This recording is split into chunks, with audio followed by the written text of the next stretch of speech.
All right. 1, 2, 1, 2, mic check.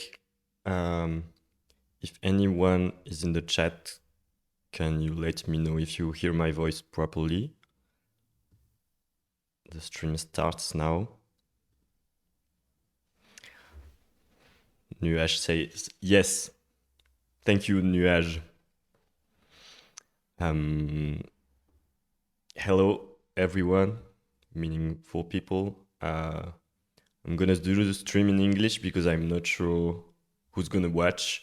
If you're like part of my friends or just part of like the I don't know anywhere in the world. So I'm gonna do it in English. This is my first stream ever. I mean, I've been on Twitch once before, but it's like the first one I'm gonna do with my own name. So I'm a bit intimidated. It's like a weird experience, but I think it's gonna be fun. So the idea behind this stream is that I'm gonna do like some basic random sound design from sounds that I got. The context is that I have like a trimestral show on a web radio called Lille Radio, and for this show, for each episode, what I'm doing is that I use like a constraint, like being like maybe a technical constraint or an idea that I have, and then I create 1 hour of I don't know content, 1 hour of creation from this constraint. And for this episode, I've asked my community to to send me some sounds that they have captured themselves. So it's like I don't know, like a random video where there's someone that's laughing, or I don't know. My sister got me some really nice audio from Japan, and what I'm gonna do is that I'm gonna use this audio to create sound content like samples or I don't know, atmospheres of rhythm, um, and I'm gonna use only this as a material. So it's something that I do a lot. Like I use my own recordings and then I create sounds from that. Bonsoir, Parachol. Um, um, and yeah, the idea is that I'm gonna like just like fuck around and do whatever I do when I work. I figured I could do it live so that people could maybe see some techniques, some design techniques, or just also see me struggling to create sounds. I don't know. Um, so yeah, the idea is that I had this folder that I called the Chant Magnétique Community Sound Bank because the show is called Chant Magnétique, which is a very clever pun on the words chant, which means singing in French, and magnetic, which means magnetic. And we have like magnetic fields. It's like magnetic singing, or yeah. And then I discovered after that it was already used by Jean-Michel Jarre because he has an album that is called Chant Magnétique, and I was like, but it's in plural, and I used like singular. I don't know. So yeah, I have all this folder. Like this is the audio I compiled from the stuff that people sent me. Um, I have a few different stuff. I have like vehicles and water sounds, or some transportation sounds as well, like trains. Some really nice Japan sounds, like I was mentioning earlier. And I'm just gonna like don't know, have fun and yeah. I don't have a specific thing in mind. I'm just gonna do as like sound how they inspire me. Um, how do we start? Yeah, we're gonna start with the electric toothbrush that Amandine, aka Turbo Miffy, sent me. Um, it's the recording where I think she's just using her electric toothbrush to just brush her teeth, and has this very nice tone and texture on top of it. And I already had some fun with it, and just gonna like reproduce that and see if I can come up with something fun. If you people in the chat can let me know if you have the sound of Ableton as well. I'm gonna start the audio now. You should be able to hear Ableton sound as well as my voice. But maybe can you confirm if anyone like can hears properly? I did some tests before, but yes, we can hear. Okay. If at one moment the sound of Ableton is too loud or the mic is too quiet, like let me know. But I've did some extensive tests before. Yeah, let's just get into it. Like the stuff like that that have it has a very like distinct tone, right? It has a note. So first, what I want to make sure is that the note of the recording is pitched properly. Like what I mean by properly is mean that maybe I don't know, like it's a note, but it's like at 460 hertz, which is slightly below the tuning of like a piano, for example, which is supposed to be at 440 hertz. So I'm just gonna use a tuner and make sure that the sound is tuned to something that is close to an actual musical note. Like the tuner tells me like it's maybe like minus 35, so I'm just gonna add 35 cents to the sound so that it's tuned. It's gonna be tuned in C. Stuff like that. I like to do it early because then I know that it's gonna be nice, because if you work on a sound for a long time and then in the end it's not tuned and then you export it like that, it's going to be a hassle, because every time you're going to want to use it, you're going to have to retune it by hand. So I like to do it early in the process and make sure that stuff that I export is tuned to the, I don't know the word in English, like we have diapason in French, but yeah. So now I know that the toothbrush is playing a C, right? So I don't know, like I can just like layer it. Add a second one, pitch it down one octave, I don't know.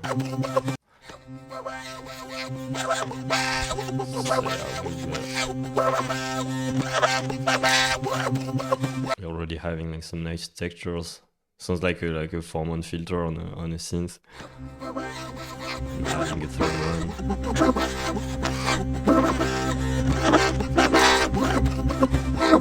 It's already pretty cool. I like that there is like a lot of movement in it. He's doing like so stuff that I not gonna have to add by hand, you know. Like it's also like where I think it's fun to sound design with field recordings, because when you're doing pure synthesis, you always have to create the movements by hand, you know, like either by LFOs or envelopes.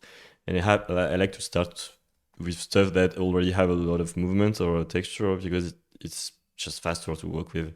I'm not a fan that they all have the exact same movement, because I duplicated the tracks, so they have the exact same timing. So maybe I'm gonna like duplicate them, and then have a second one that's I don't know, has a different timing. So maybe I'm gonna, it's already wrapped. I'm just stretching the audio by holding shift, so that they don't have the same timing, and they're not like purely synchronized. Maybe like I'm gonna do that for the octave below as well. Just stretch it a little bit. And maybe I'm gonna pan them to add some stereo width, because I think it's a mono recording, so yeah, it's just panning left and right, but as they don't have the same timing anymore, it's gonna create a very large stereo image, I think. Yeah, I'm just panning like about 20 or 30, because I used to pan like it sounds fully left and right, but that gives you super wide sounds, but at the same time sometimes I feel it's like too wide, so it doesn't sound very natural. So nowadays I often use panning like 30 or 20, 30 because it feels more natural. And if I want to make the sound wider afterwards, I can always like post-process it with like no granular stuff or tremolo or auto pan. But I like sounds to be a bit wide, but not too much. That's my phase. Anyways. So now it's better because we have several layers. They're not purely synchronized. Hello Mayotte. Bonsoir Mayotte. So yeah, you have a lot of movements, but it's spread across the stereo field, and I don't know, it just makes it a lot nicer for me. What could I do with that? I think I could already start to resample. So I do a lot of resampling in my music, in my sound design. The way I used to do, and I still do sometimes to time, is just to create like I'm going too fast. Create an audio track, and then put it to resampling, which is gonna sample the end of the master, like everything that is after the master channel is gonna record that. I could do it like that, and I could also I got this plugin called Whirling Sampler, which is like a bit of a game changer for me. Basically, it's made after. It used to be a Reaper script. It still exists as a Reaper script, but the person that did it also did it as a VST plugin. So basically, the idea is that it's listening to the audio at whatever point you put the plugin in. So here I put it on at the end of my master, so I know that everything I'm doing in my live session is going to be recorded. And what's really nice is that it's completely independent from like the record state of Ableton. It's completely independent to the transport. That means it's gonna listen to it either if you press play or not. For example, like if I press play, we can see that it's listening to the sound. Maybe if I add a reverb, and then I'm stopping, and you can see that it also like it recorded the tail of the sound, because it's like it's always recording. And how it works is that you have like a fixed length that you set in the plugin. Here it's set to 45 seconds, but yeah, for me it's a bit short. I often do like 90 seconds. I'm gonna set it just after, but I'm gonna show you how the plugin works.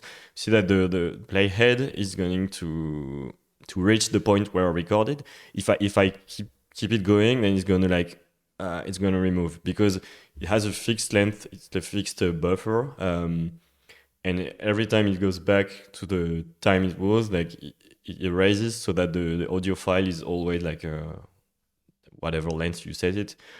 So I'm gonna set it to 90 seconds, which is 1 minute and a half.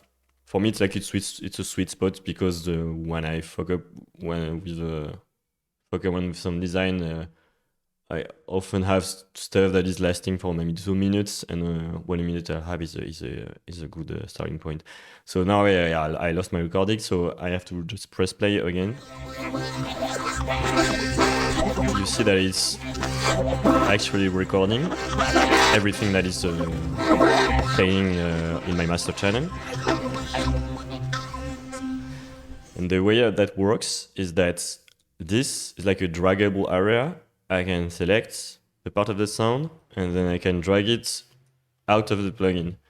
And you can see that it created me an audio file that has everything that I picked, and it's generating an audio file. Like it's doing that on a specific folder. Like you have to set the folder where it records to. But it's not that important for this example. And what's really cool is that you don't have to like think about whether you're recording or not. You just know that the thing is rolling. So if you did something that was cool, either by just like I don't know, what I really like is that, for example, if I was just experimenting on this layer, I was doing that. and then I changed the pitch, just for like seeing what it would do. But I didn't record it, but it did a nice sound, and I'm trapped. I can't get it back. So with this plugin, it's always listening. So if I liked what I did by just turning the knob randomly, I can have it back. It's very similar to the capture feature in Ableton. I don't know if you guys use that. Here it's grayed out because I don't have any MIDI playing, but it's like listening to your MIDI input all the time, and if you did something that you like, then you can get it back. But you don't have that for audio in Ableton, and that's this little plugin comes in handy. So yeah, like here I have the part when I was just touching the pitch knob randomly. I don't have it yet. The thing is that if like it sounds bad at the moment, and also it's panned, and I don't like it. But there is, for me, like my philosophy is that oftentimes there is always something a little bit fun to take out of a sound. Like this specific part for me, like I hear that and I'm saying that maybe this part. It's more like chiptune, or I don't know, but I feel like I know I could do something out of it. Like there is a little melody like if we just put it down 2 octaves, like we have this like this.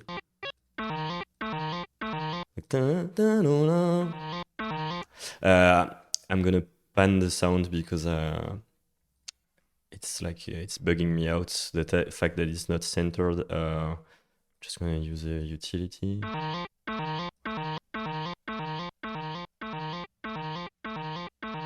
Okay. I'm gonna.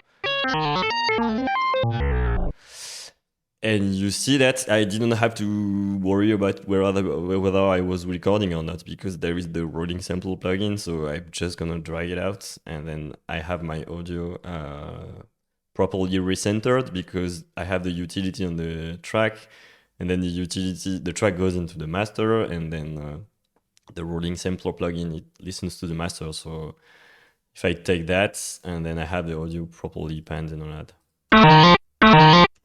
No, because they have another utility here. So like this is like the resulting from the part where I did random stuff on the pitch knob, like this. It's like here. It's the same thing, but 2 octaves below. Like this part also is nice.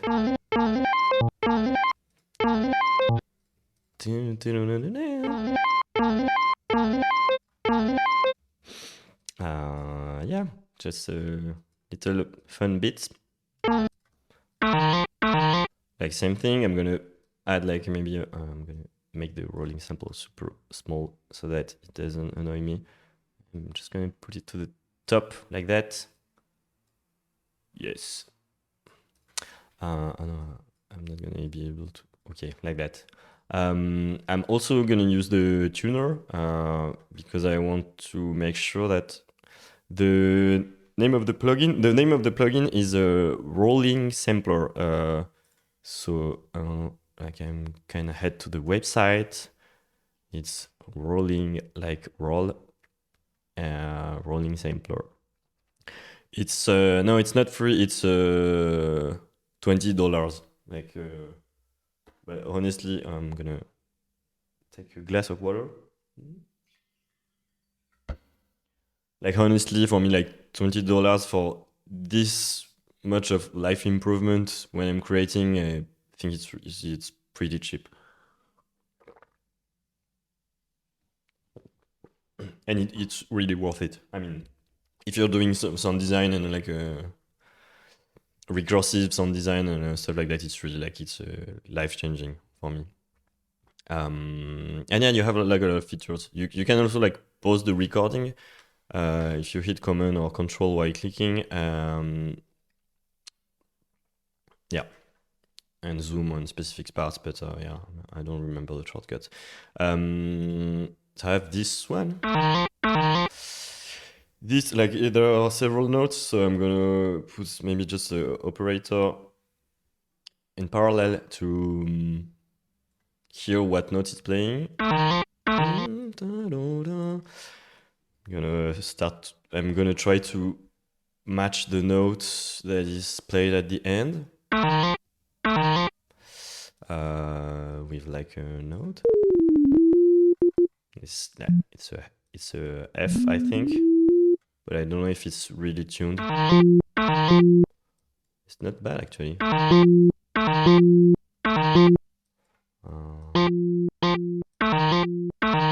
Actually, it's tuned. I mean, it's tuned good enough for what I want to use it for. So I'm not gonna change the pitch of this one. And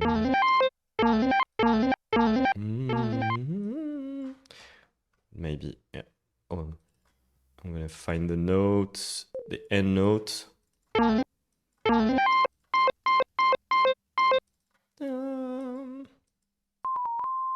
It's a C.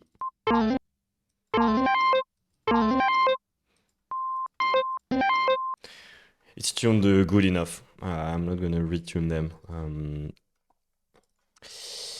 What can we do with that?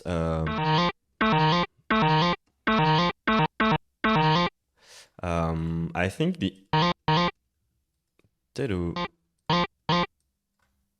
this probably with like a long reverb could be nice. And I like that it has like just a very tiny pitch bend at the beginning. Like, oh, down.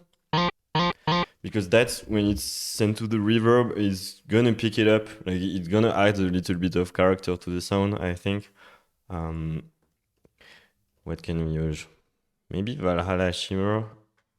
I started to use the Valhalla Shimmer again, just without actually the shimmer part. Just setting the feedback at 0. It gives you like a super large reverb, like it's surreal, so it's very cinematic. It often sounds similar, but it's a good starting point if I just want to wash out the sound and make it like impressive or cinematic. It's cool. I'm hearing that the attack of the sound is very sharp.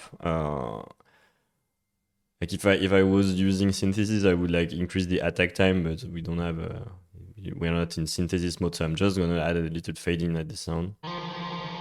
Yeah, because I like reverb the hits when they are not too percussive, because sometimes I use them as fills in the background, and if you have like if you ear perceives like a transient, and you send it to a reverb, like often like what reverb do with transient is that it can create like an impact that is let's say like maybe annoying to work with, like especially if we are making ambient sounds. It's sometimes it's important that the sound doesn't have any transient or percussive information.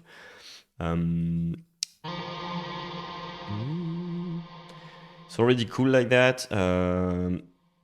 I want to add a little bit more of high end because I think it's a bit dull at the moment. Yeah, it's also because I if I cut the reverb. The thing is that it's a sound that I created by turning the octave down twice, so I also like removed all the high end information from the sound.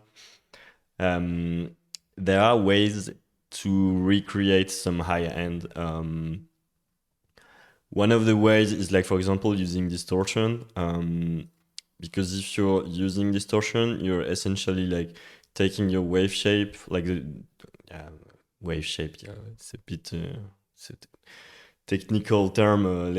use simple words. It's just like you take the sound and you transform it by like basically changing the way the sound oscillates, uh, and it can generate harmonics and high-end content. One way I use that is to use the overdrive effect in Ableton, which is not very popular, but I don't know.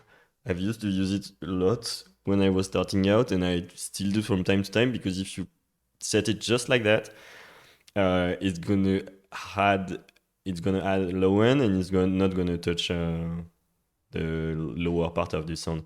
I'm not sure if like it's a pre filter or a post filter, or maybe it's a pre and post. I don't know. I haven't done like a lot of analysis on this effect, but I just know that you can put it like that, filter like that, and then just put a little bit of dry wet, and it's, it adds a high end. Like if we check after, yeah, actually I don't need that because information doesn't exist. I can see that like with the effect, I have some content around like 10K that didn't exist in the sound. That's the overdrive that created that, and it's more like it's using it as like harmonic exciter. I think you have plugins that are called harmonic exciter, and I think they do stuff like that. So yeah, I'm just gonna continue. So I had a bit of high end created by that. So if I boost it at the EQ after, I can hear some stuff going. Maybe the peak here I'm seeing is a little bit too harsh, so I'm gonna turn it down just a little bit.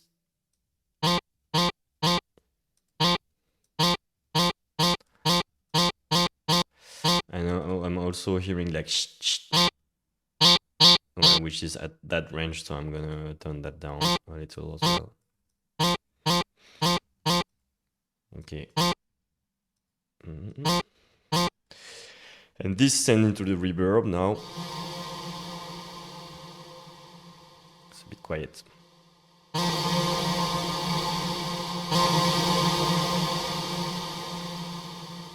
Yeah, it's okay. It's already like pretty fun.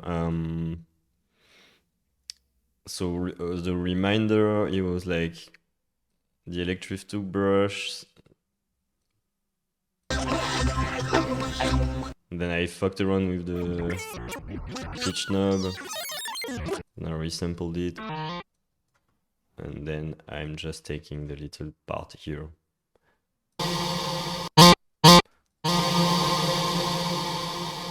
Like it's a bit silly, like, because I could have used like I don't know, it's like at that point I could also use synthesis, but it's just like I find a lot of fun finding sounds like that. And I also know that the exact timbre of the stuff is gonna be slightly different than using synthesis or using like a pack. Maybe in the end result, that doesn't matter so much, but I'm also like very interested in the process when I'm creating sounds or anything, and I like the process to be fun and also like DIY. So that's why, yeah, I do a lot of my notes and melodic stuff from this kind of techniques, which is yeah, I don't know, could say it's overkill, but I don't know, I just enjoy it. Um,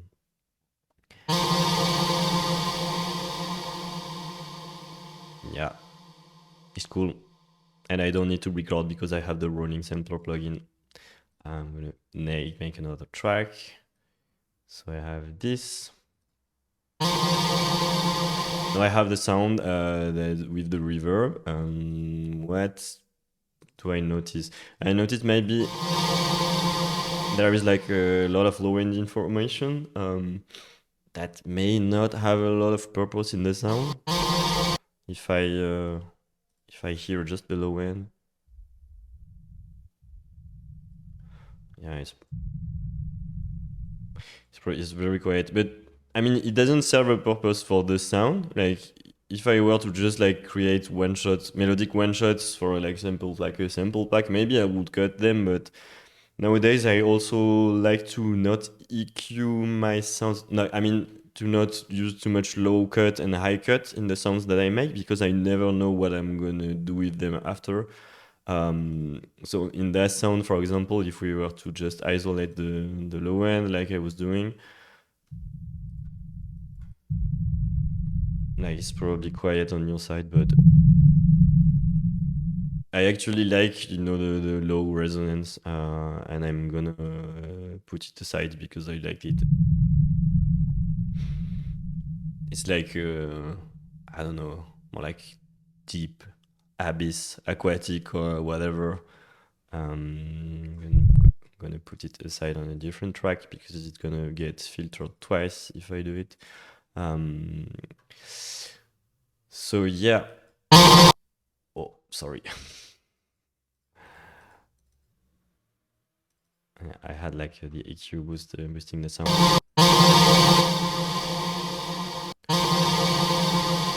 Yeah, I have that.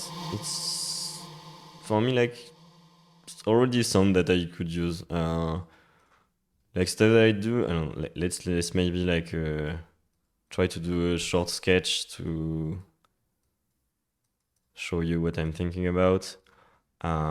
Is that, for example, I could use that.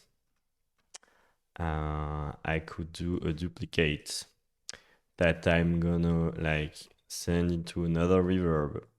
So yeah, it was already reverbed and I'm reverberating it again. I'm changing the reverb settings because if you send the sound twice in the exact same reverb, you're gonna start to have like these resonances that I'm not a fan of.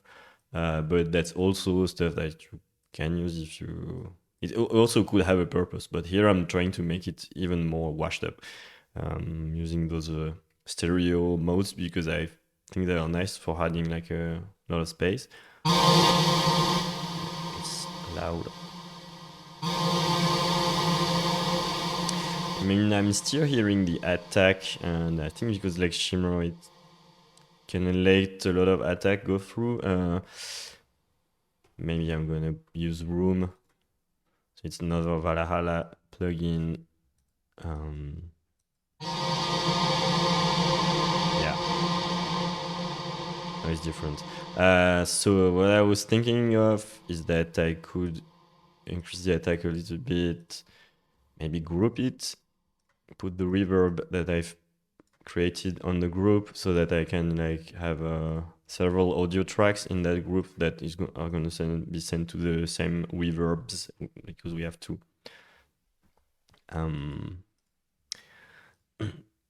Will Ivort reborn one day? Question. Ivort is my former Psytrance project, and I've answered to the question today on Instagram to someone in DM actually.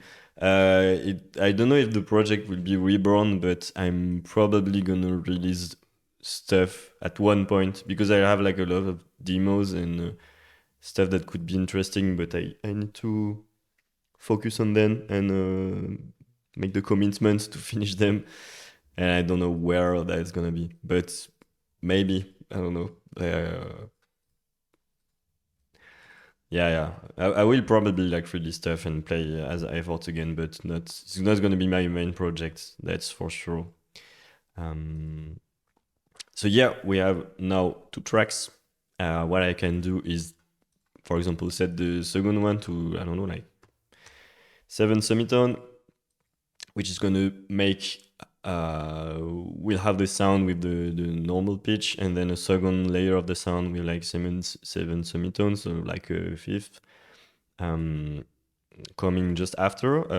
So it's gonna add a little bit of life to the starting to be an atmosphere, like the sound.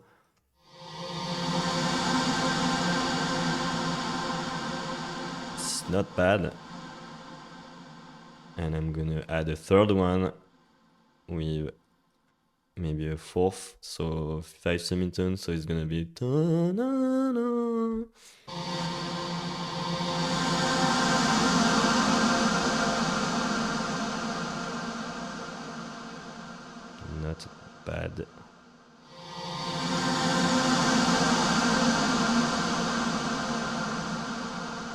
it's okay, but like I was saying, it has a lot of low frequency and maybe too much information. So now the sound is a bit too full. Now when I use when I add several layers, I think it's a bit too full for my taste.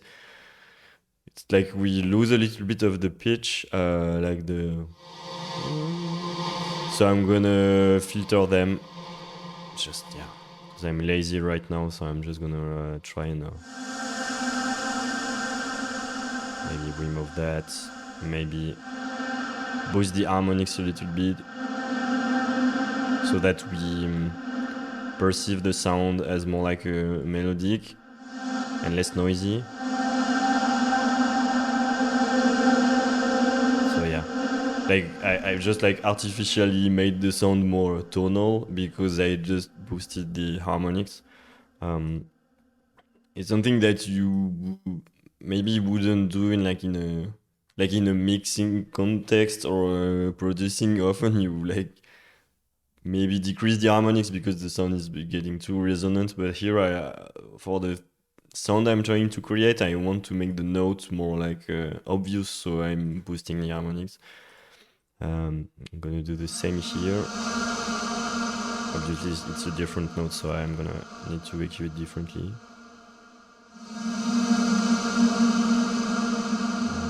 Cut that as well.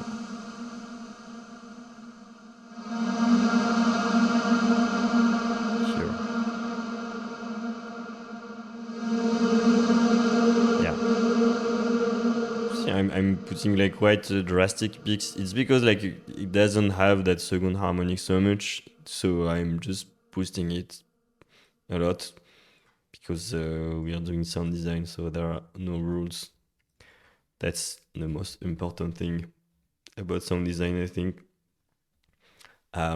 You have pointers when you're doing sound design. You have like I don't know, stuff that a lot of time is gonna give you bad results, stuff that a lot of time is going to give you good results. But I would say there are little to maybe next to known absolute rules about sound design. Like yeah, if the sound is cool by adding like 20 flangers, like then it's okay, you know. Like I think like a lot of people say in the music production context or mixing context, they say like, "Oh, trust your ears. If it sounds good, it's good." I'm not necessarily agree with that statement because a lot of time, I don't know, like if you're like talking about mixing or sound production, then maybe you have shitty speakers or a shitty room. Exactly like in my case, like I just moved in, so like the sound is really bad, and I know that the sound is bad, so I know I can't trust my ears fully.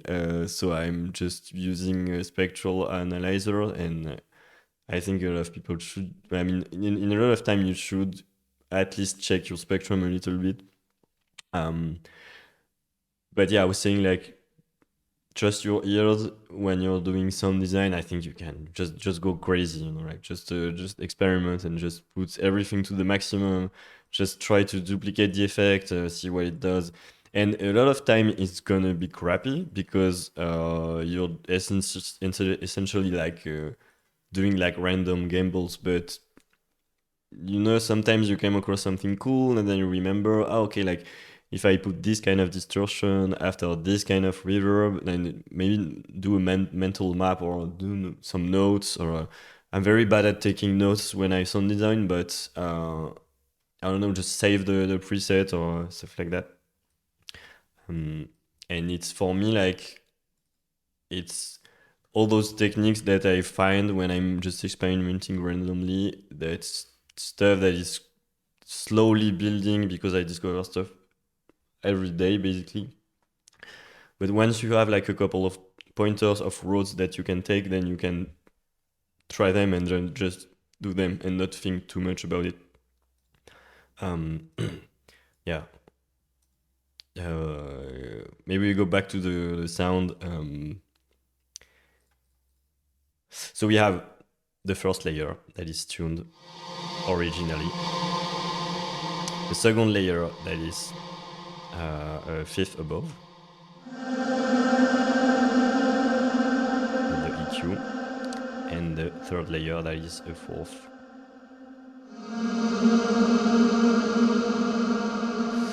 And together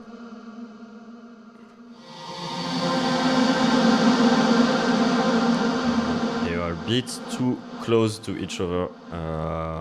They're like essentially they're like competing into the river. Like a lot of the tails they mix, and it's not super pretty.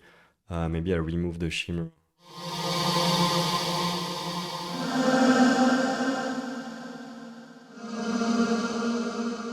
Now they're too far apart.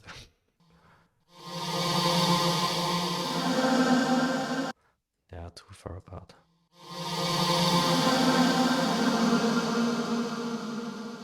It's okay. It's not beautiful. Ah, it's because they are the room. I disabled the room as well.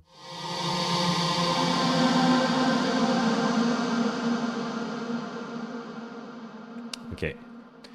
And I use the rolling sampler, so I can just drag this out and then start from this again.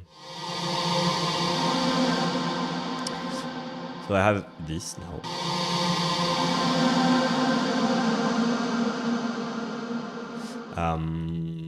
Thing that you can do if you have this kind of stuff where you have like very diffused reverb with like melodic content is that you can just pitch it down. I mean, like 80%. No, a lot of time, like my just go-to technique is pitch it down.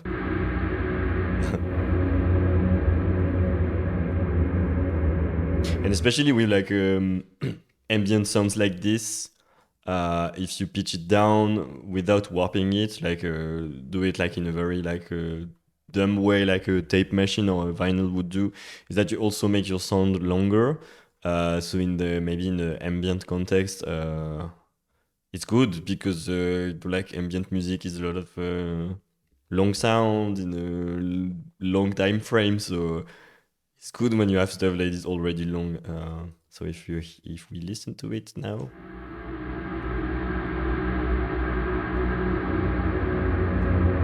I think it's pretty cool. We could layer it still a little bit more so that it's even longer. What can I do? I can just reverse. It's good strategy. Maybe the second layer we remove the lows. Let's see. How is it?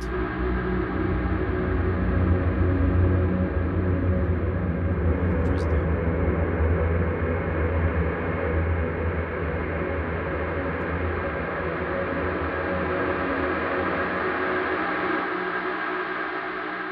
it's pretty cool.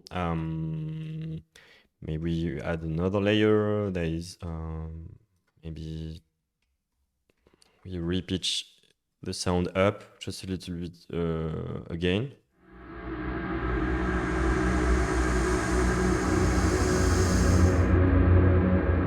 It's nice. I'm gonna reverse it and put it again here.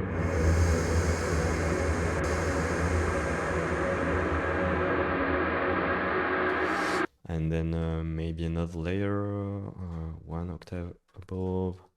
That's gonna like mark the ending a little more. I'm saying a little bit a lot.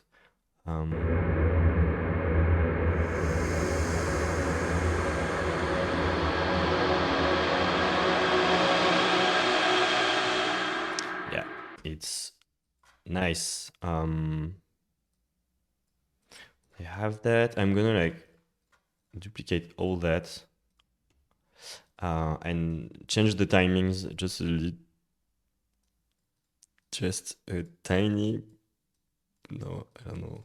I have to find synonyms for a little bit for the next stream. Maybe I don't know, like another layer that's gonna be pitched fifth above. 1, 2, 3, 4, 5, 6, 7. Okay. Mm-hmm. Um, so I changed the timing of the audio um, so that it doesn't loop exactly the same, and it sounds, I don't know, like interesting for let's see how much it lasts. It's 43 seconds now. So from only like if we go back to what I was doing, we had this like that I've layered with.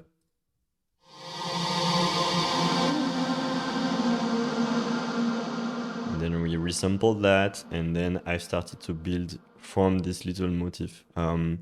Stuff that I'm doing a lot more these days is not to start from a single note, but rather write just a little like melodic motif. So maybe a riff with like two, three, four notes, not too much.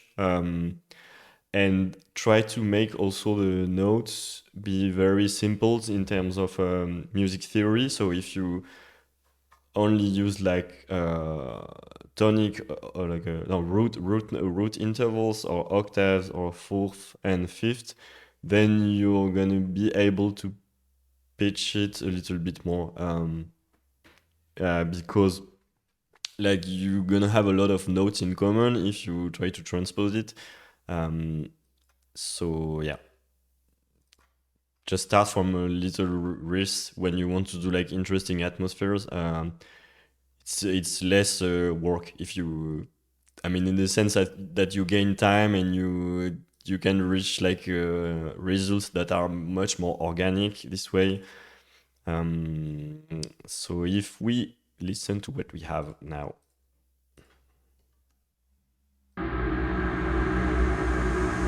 Oh yeah, I forgot what I was doing because this very high layer here, it's nice because it adds low frequency content, but it was stopping just as soon as the audio was stopping that, because like when you resample, obviously you also resample the effect tails. I mean that's how I work anyway.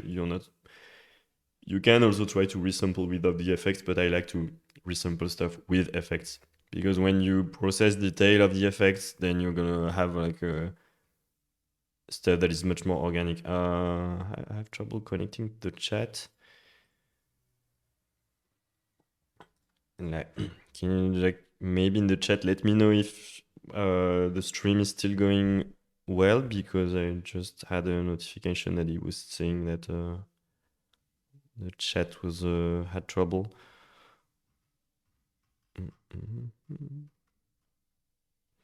Okay. Uh, just let me know if you can hear me and see me properly. All good. Thanks. Yeah, I wanted to add like a stuff like, I don't know, like a delay to that specific layer. Because it's ending in an abrupt way, and I'm not a fan of it. I have space grain that is coming from this. I wasn't planning on using that effect, but it came up in the search result. So space grain is it's from the GRM tools suite, which is like an old, pretty old FX suite now. And they have a couple of very iconic effects. I only bought the Evolution bundle, I think, which has Space Grain, Evolution, delays. I really want to have the rest of the plugin, but they're quite expensive and they're not often on sale. But yeah, like Space Grain, it creates like little grains of the sound that you feed it into. So it means like it's gonna pick little part before or after the sound is playing, and I don't know, like basically it makes like a it resembles what you see in the graph.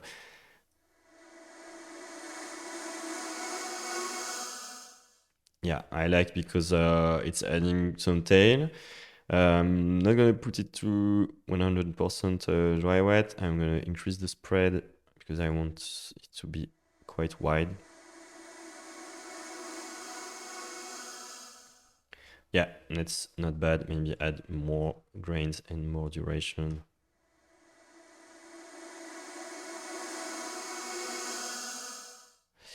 But it's mono. Why is it mono? Why is it mono? No.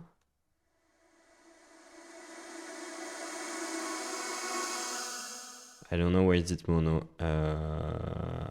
Maybe dispersion. I don't know. I don't know why it's mono, and I'm gonna roll with that. I'm gonna add another maybe Valhalla delay, and after that I'm gonna switch to different sound because it's already 1 hour in the stream. Yeah.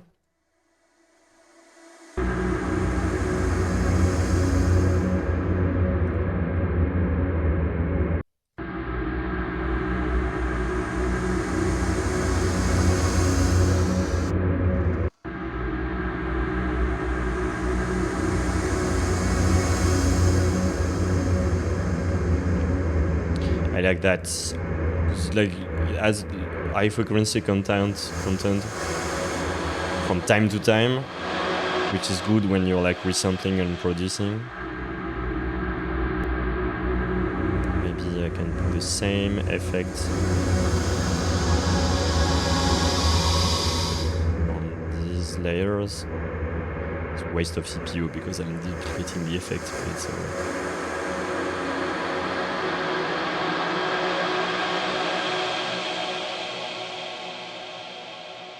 yeah, it's pretty nice. So this, I'm gonna use the new bounce in place feature of Ableton. So if I select all that because it's in a group, and I think, no, can I do that? Maybe I can't.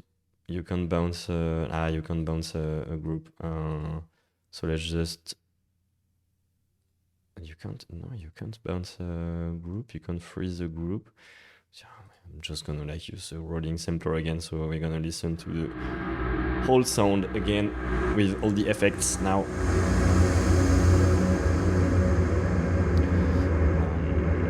Yeah, and I can use this shortcut in rolling sampler to scroll in the audio.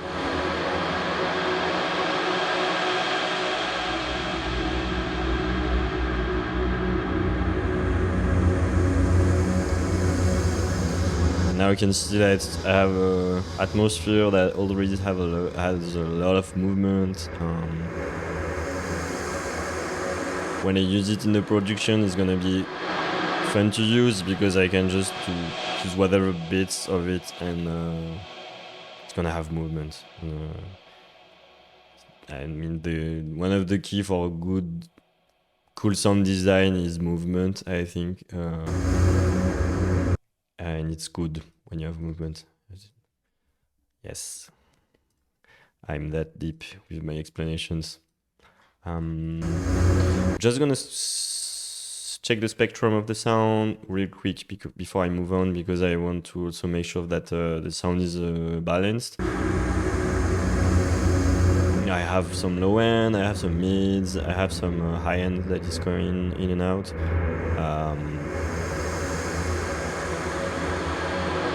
I think it's alright.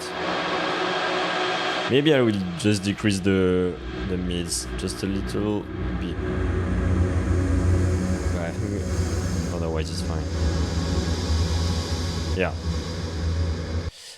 Yeah, I'm like that. I'm gonna bounce that down. And I think I'm gonna share the sounds after. Chant Magnétique exports. It's like, I don't know, deep, tooth, brush, drone. All right. So I've just exported this audio. So now if I want to use it anytime, I have this. Um, let's move to a new sound. There is another. There is a sound that it's the one from my little sister Nina, who is in the stream. I think. Thank you for the support, Nina. That was one. I think it's in the Japan folder. Uh, but I don't know if she took it from Japan. Maybe Nina, you can answer if this sound is from Japan. If you're still here. But it's super nice. It's like a very organic texture. I think it's either like I would say it's perhaps snow that is melting or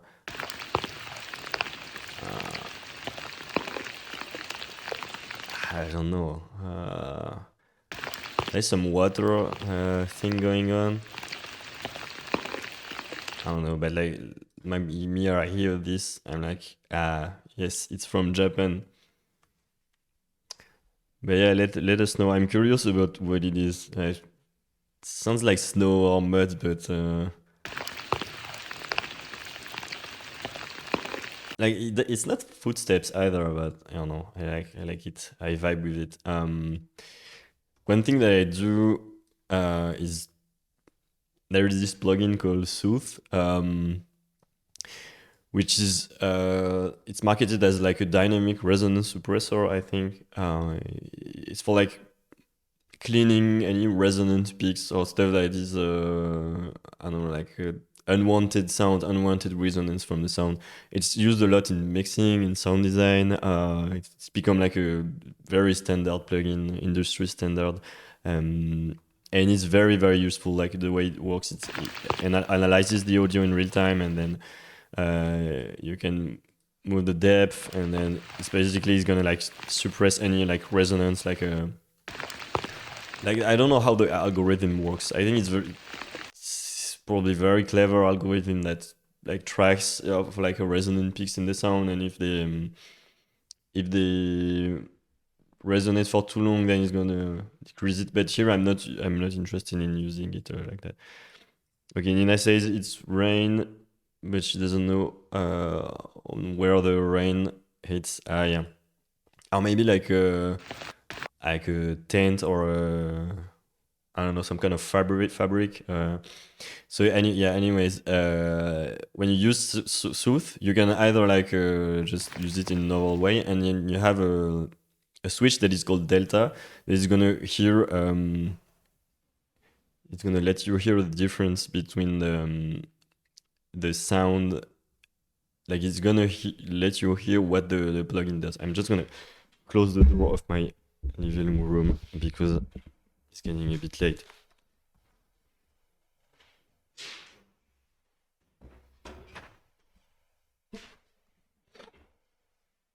So yeah, if you press Delta on Sooth, then it's gonna let you hear what it removes. And in a way you can like it's supposed to be used for like monitoring what the effect does, but you can put it like you can let it enabled, and it's gonna like I don't know, it only takes the resonance of the sound, so it's quite like a nice sound design tool. Like essentially, like the way I see it is that it's gonna like take everything that is very specific to the sound or anything like it's supposed to be unwanted, but when you're doing sound design, you're also like I mean, a good way to experiment is to try to get the unwanted stuff and then process it after. And that's anyway a lot of how I work. So I have this Sooth in Delta mode. I've tweaked the settings a little. So we have without the effect like that, and with Sooth it's like that. I like the version without as well, just like slammed into the limiter. I'm probably gonna keep the both. This is gonna be the smooth version. Up, put it in a different track, and without smooth. No.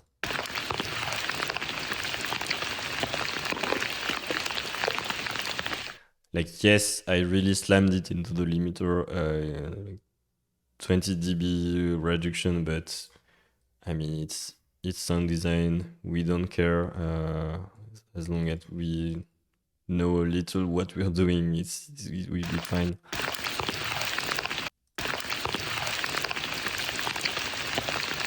I think it would be nice to add a lot of low end and then slam it into a compressor just after, just to make it like larger than life. Yeah, maybe the limiter was a bit. Let's resample it with just a little bit less gain on the limiter.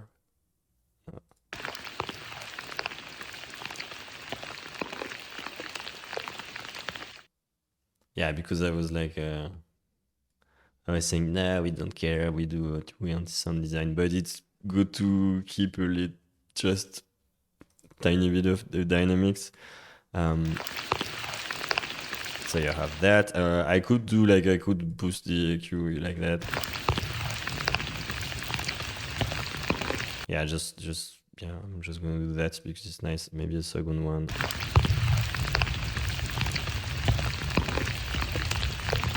Starting to sound like thunder, but I want the low end to make the compressor freak out. So like here, by default, the compressor of Ableton has the SC filter, sidechain filter on. What that means is that it's actually applying a high pass to the sound before. It's not applying to the audio that you hear, but it's applying it to the audio that the compressor analyzes. So if you have it enabled like that in 80 hertz, that means like anything below 80 hertz, it won't trigger the compressor. And here is like the exact opposite of what I want to do. So I'm gonna disable the filter. And now I see that my compressor is acting really, acting more. I'm gonna like decrease the threshold and increase the ratio.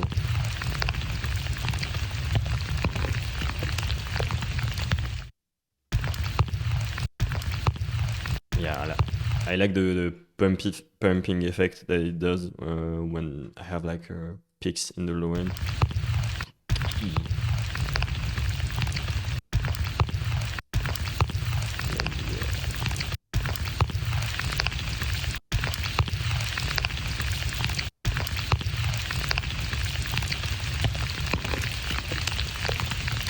Yeah, it's pretty nice. En français, I'll do just a short bit in French. And then I'm gonna switch back to English after. But like, basically, quand tu mets un compresseur dans Ableton, il y a le bouton SC Filter, ça veut dire Sidechain Filter. Et là, il y a un filtre high pass, et ça veut dire que la détection du compresseur, donc qu'est-ce qui va déclencher le compresseur, ça va être filtré avant en fait. Genre c'est pour éviter par exemple que s'il y a des bruits parasites, genre Paradise Noise in the low end, ça va pas ça déclenchera pas le compresseur en fait. C'est utile. En général, on préfère avoir un high pass sur la détection du sidechain parce que pour la plupart des cas c'est utile, mais en fait là je veux justement que ce soit les graves qui déclenchent mon compresseur enfin, pas que les aigus quoi. Back to English. Enfin, dis-moi si ça répond à ta question quand même.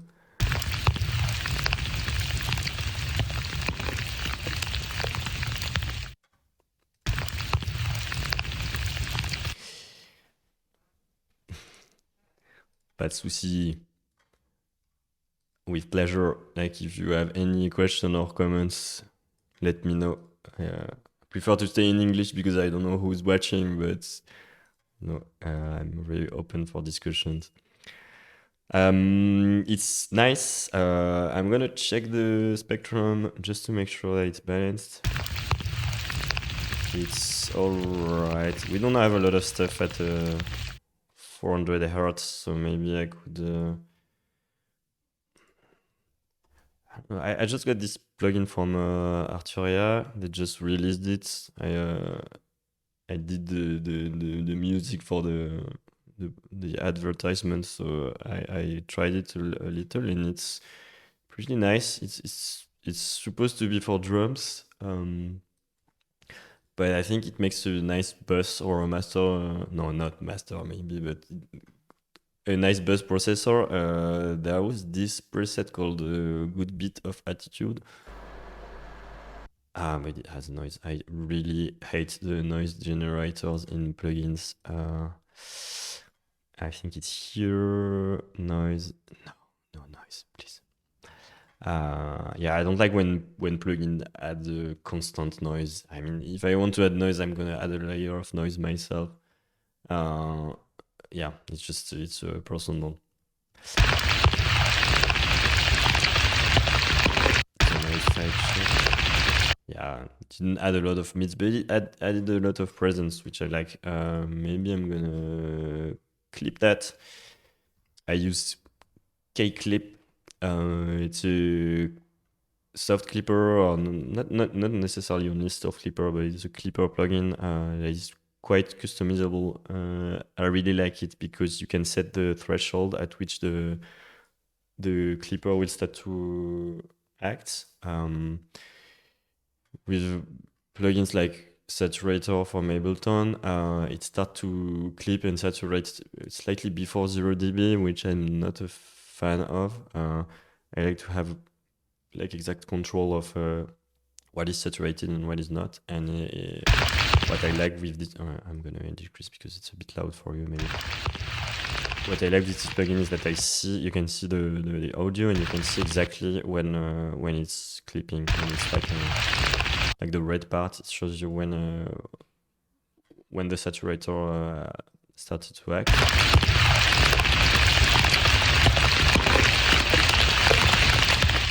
So yeah, now we made it super loud, and it's cool. Maybe the waveform.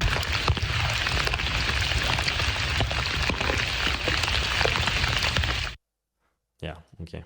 I'm gonna keep just a bit of dynamic.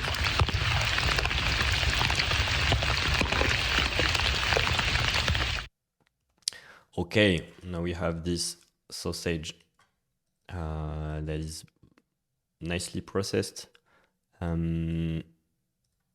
It's still very mono, I think. Is it mono? I think so. No, it's really stereo. Yeah. Okay, I mean, my bad.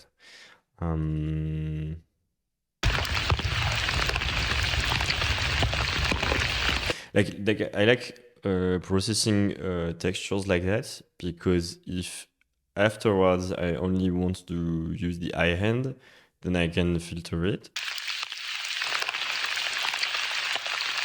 And it's gonna be nice. And like why I also did the super EQ into the compressor is that because it's essentially it's giving like a pumping effect.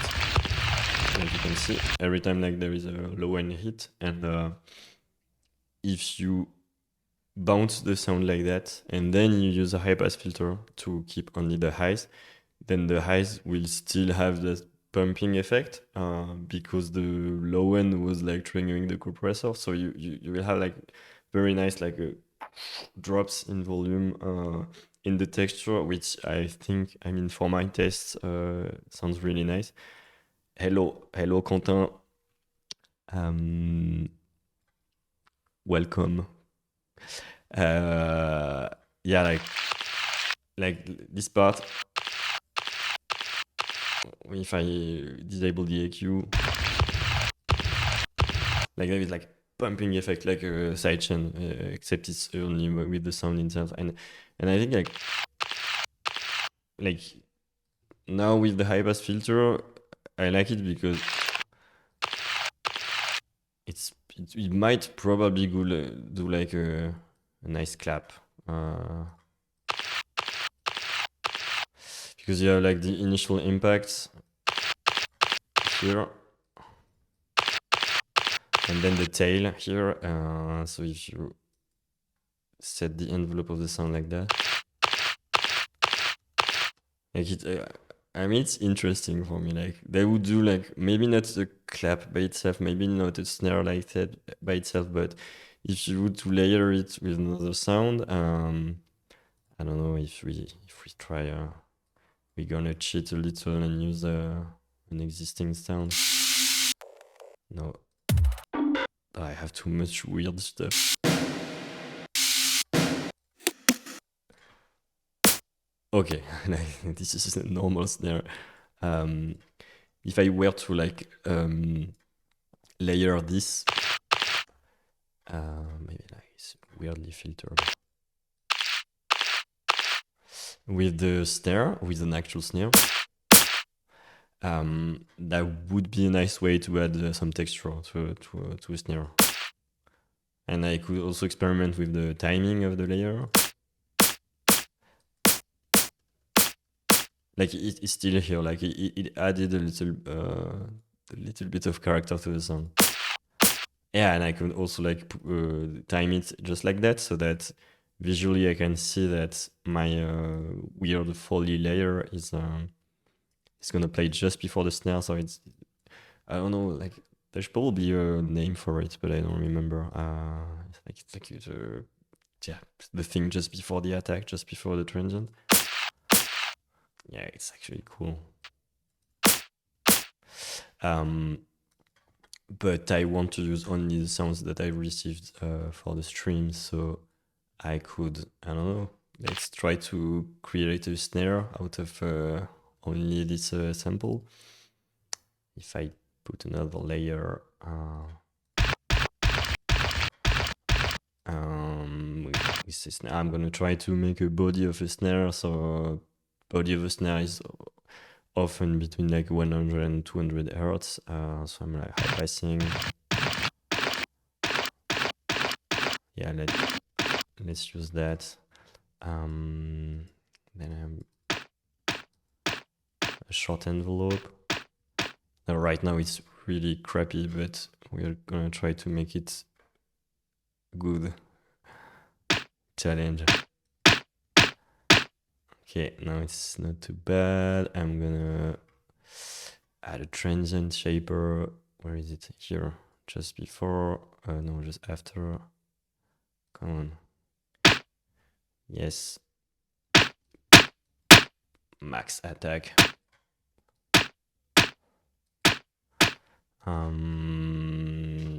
Yeah, it's suspense.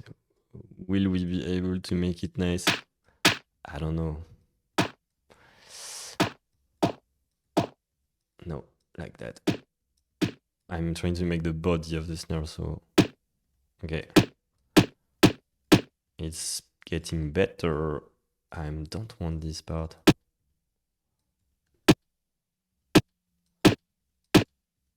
Yeah, there is like this second part, like, and I don't want that.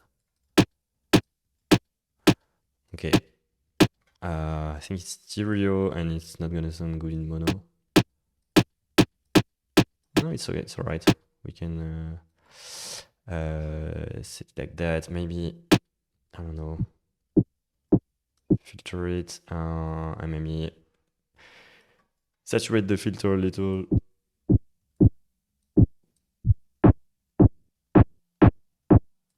That's not too bad. What if we add another transient shaper after? I don't know.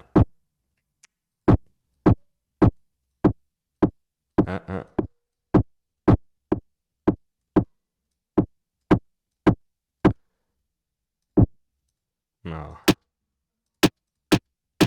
Yeah, I know. It was better before.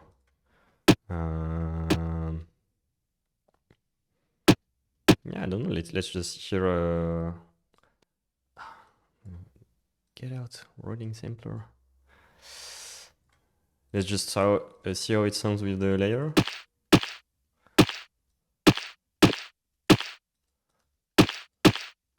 It's not too bad that they are not like nicely tuned together, so maybe.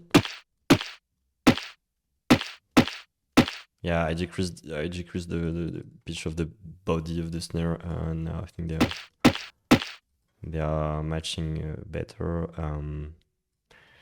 Maybe I need something that is high pitched as well to make a better snare.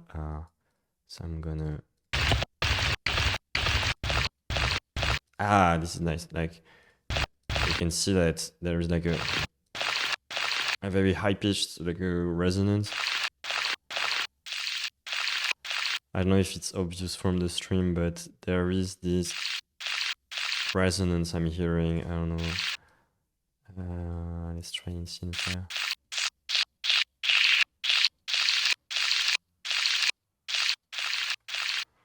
Can I get only the resonance from Sooth? I don't know. No, I think it's too quiet.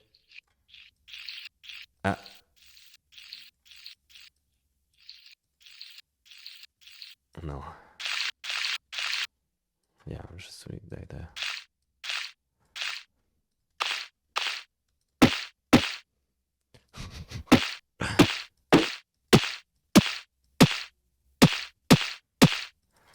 Yeah, it's not gonna be the snare of the year, but maybe we get somewhere. Okay, we have this. We take the resampled result.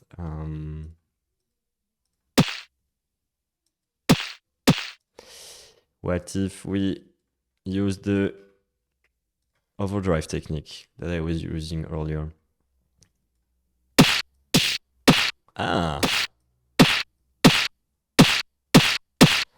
Not bad. Not bad. It's a bit messy in terms of frequencies.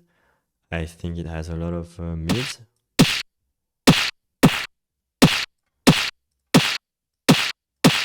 It's like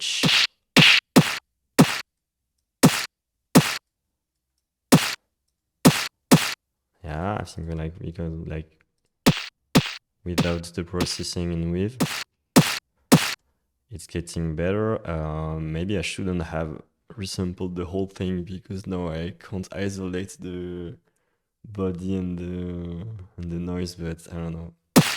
That's how it is. If I take this, it's starting to look more like a snare. The turn up the sound of my voice a little bit. Yes, I can check. A new filter.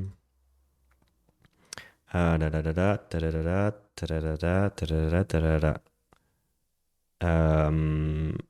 Let me know if it's better. I increased it by, I don't know, 5 dB, I think, which should be enough, but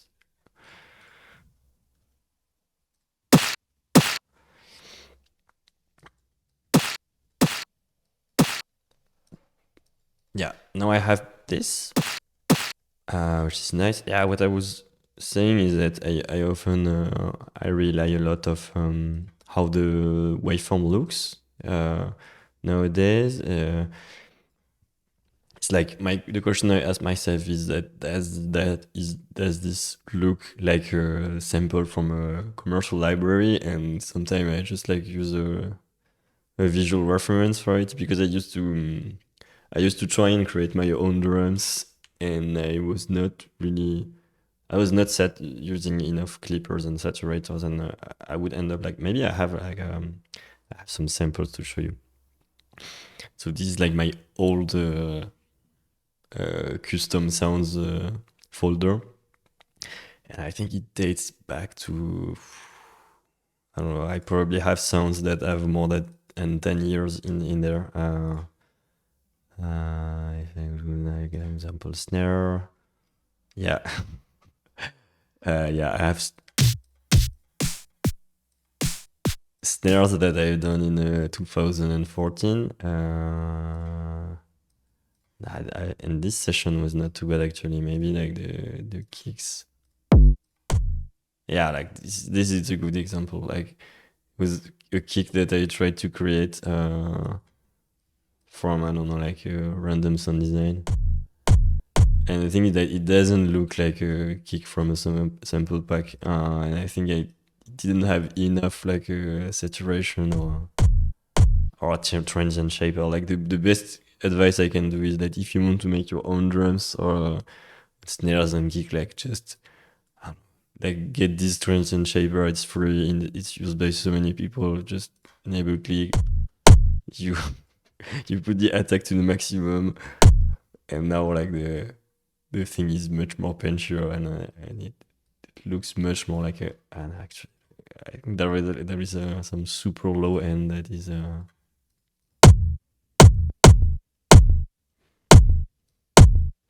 yeah, you can just like even increase the sustain. Yeah, it's not super pretty, but you can see that now it looks more like a sausage or yeah. It's just my advice is just slam thing into transient shapers and saturators. Now it's almost sounds a bit tiny. Oh no, I got this new plugin also. I got this new plugin called Articulate, which is from Newfangled Audio. I think it's mostly a one person operation. Like I think it's the same guy doing the DSP and the programming for the plugins. And this one, the way it works is that it's not usually like a standard transient shaper. It gives you control over the attack and the sustain, but not a lot more. And here, like, they did a thing where you can control just the attack, just it says smack. Like, I think it's just like the initial transient. Then you have decay, and then you have sustain, and then you have release. Like it's basically it's like emulating a IDSR envelope from a sound. Oh, I say hello Jules, hello Tecto Juju. Big up for checking the video. So yeah, like this articulate plugin is you can increase the attack, which is only the transient parts, so you can hear like without processing, and here I increase the attack, which is I think is not the same attack time as for example the transient shaper from kilohertz. I think this one is like has a time. I mean, it depends on the speed, but yeah, basically articulate. It gives you more stages, and you can like decrease the release, like what the plugin considers as the release. Doesn't do a lot on this sound, but yeah, I mean, I think I've added.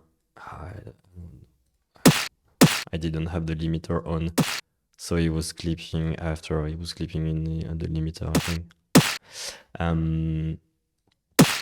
So now if I take this resampled bit, I have this. There is some transient shaper here. I don't want it. Yeah, I mean that's the snare.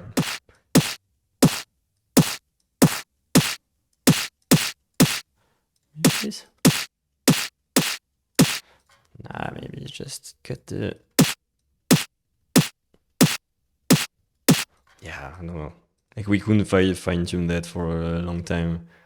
Stuff I'd like to do sometimes is like redoing the envelope of a sound by cutting into it. So that means if I want to create like a pumping effect, instead of doing like a volume automation or instead of using like a compressor, I would like cut a little just the middle of the sound, go in the clip, decrease that, and do fade crossfades. it's very manual way of doing things, but no, essentially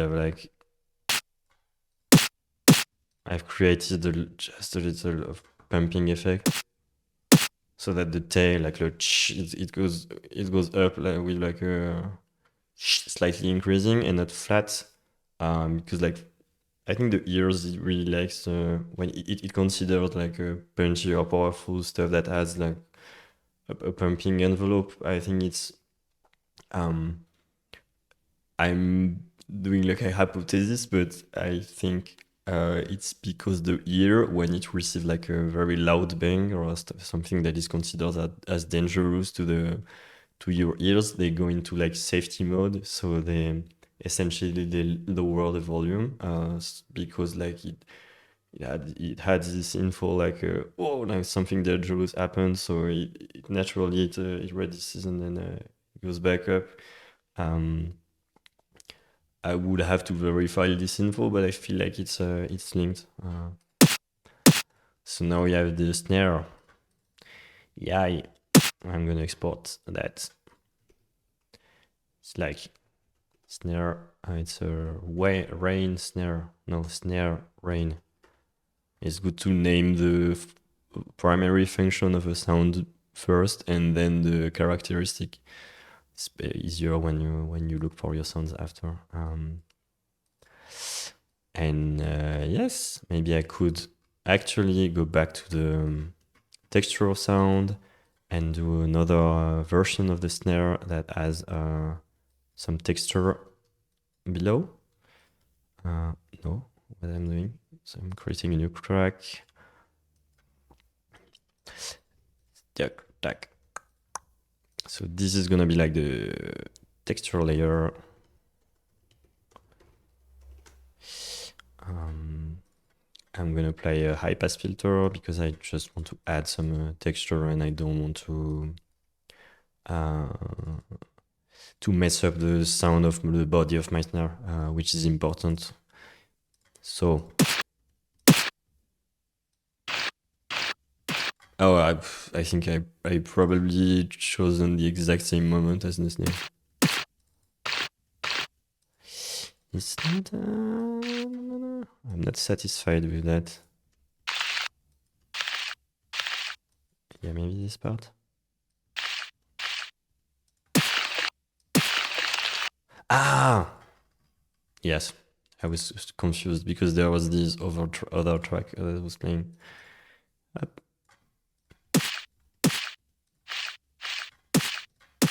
It's actually nice.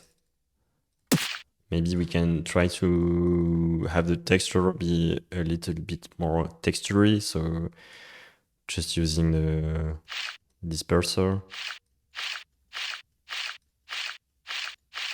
Maybe a second one. The different texture, maybe 4 times. Yeah. So essentially, like, disperser, if you're not familiar with it, it's a plugin that I think below the surface it's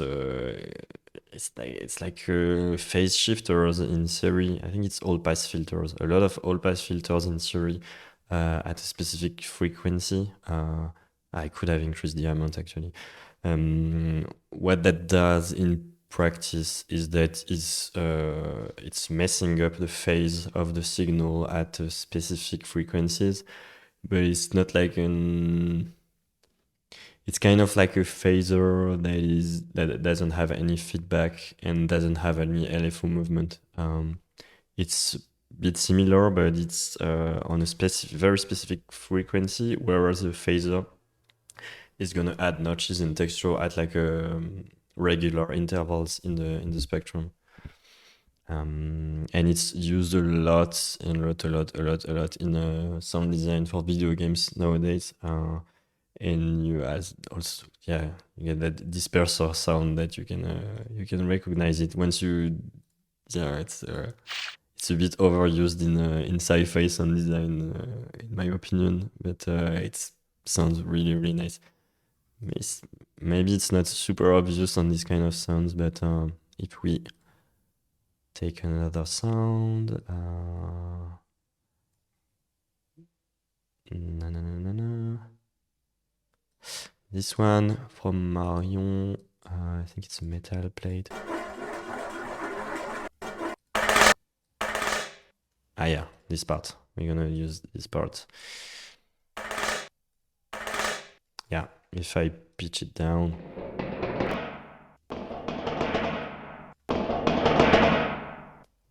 Yeah, I can put a disperser and then it's gonna be easier to hear the effect.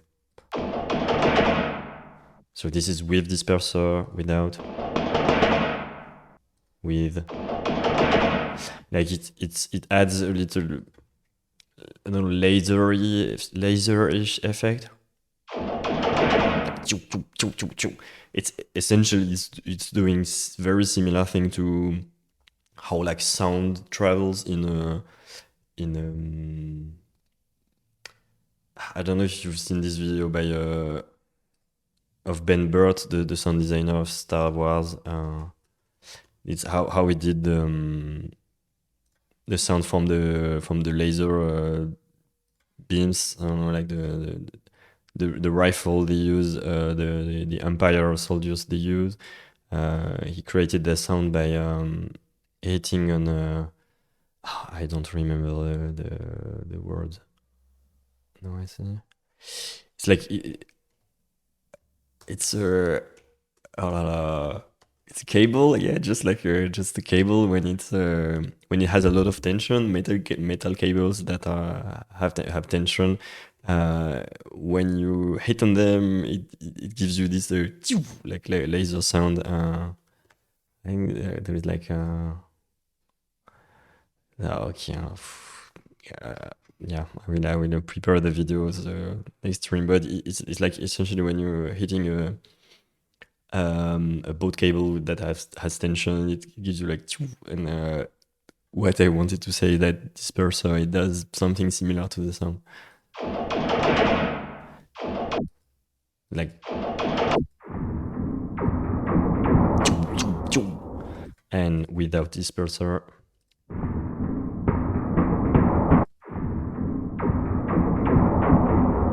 Yeah, it's super used. I'm just gonna export the snare that has the texture.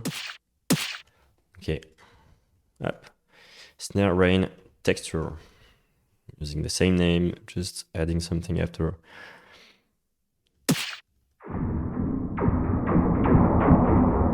It's actually it's not bad. I could use that as a starting point. I pitched it way down, like 34 semitones down, so I don't have any high end anymore. One technique that I was experimenting with recently is to duplicate the track, has it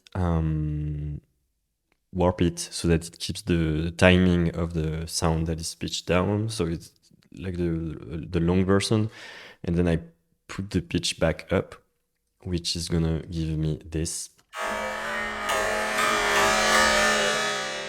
which is essentially like a very stretched version, not super elegant, I would say, but maybe if we use Complex Pro.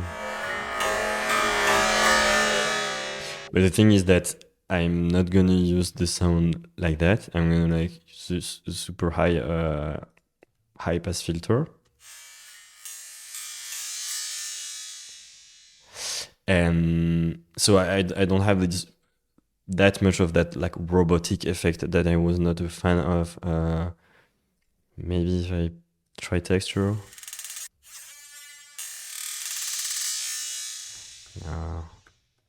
Yeah, and then what I would do is that I would combine this with the pitch down version,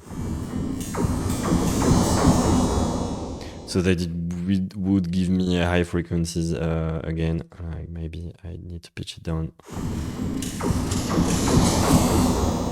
It's not that bad. It's just that it messed up the timing, and they're not like. I mean, we see it as if the sound will synchronize, but actually the warping, like it moves the sound left and right, and if I were to, for example, freeze, bounce the track in place, then I would see that the sounds are not aligned anymore. So I would align them by hand myself. And now we have like a composite sound of the original, no, not the original pitch, the pitch down version, and then the original pitch, but like warped in a weird way. So I have a high end again, maybe a third layer, pitched it just in between to have some mid-range, because I think it was very like low and high focused.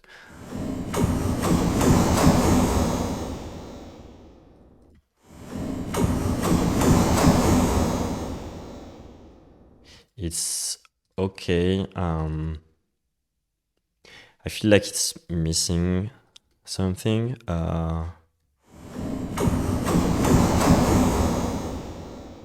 Maybe it's even more low end. Because if we want to go for like I don't know, very texture-ish, sound design, trailer-ish, I'm gonna have to recreate some low end. So I'm gonna try and use RBase for this.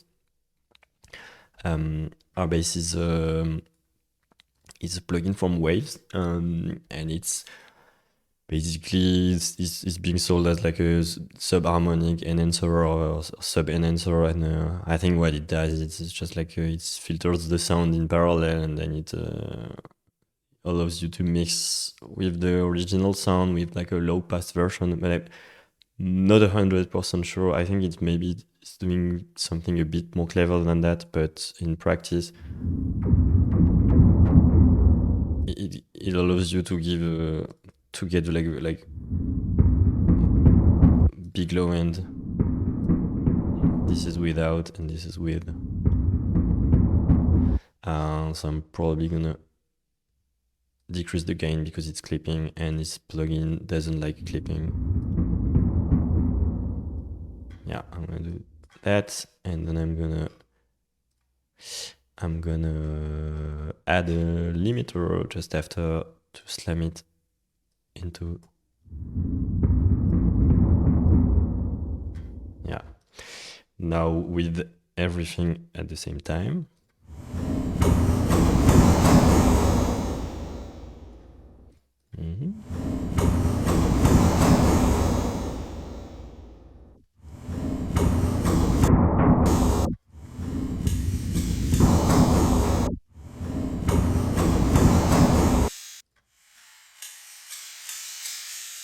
And also the sound is a bit off-centered, I think to the left, so maybe if I pan everyone to the right. Okay, that's... Oh, yes. I'm not 100% satisfied, but let's see if after we sample it, if we can do something interesting. Like, what I'm thinking about is maybe like a percussive or a rhythm loop. So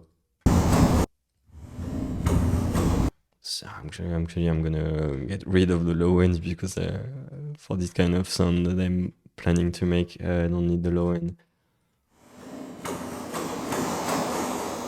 Yeah, I'll just resample that. Yeah, I don't know. I did all this process just to remove it at the end, but that's life.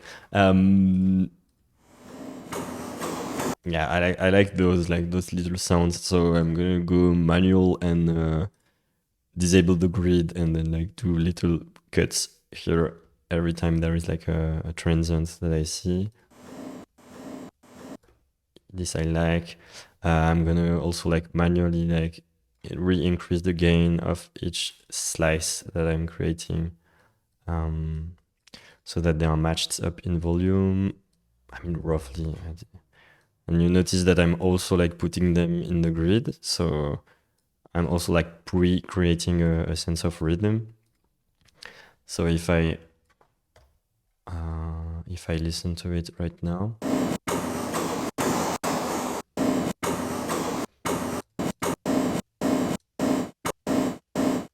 This I'm not a fan. This one I really like. Choo. This one is nice too.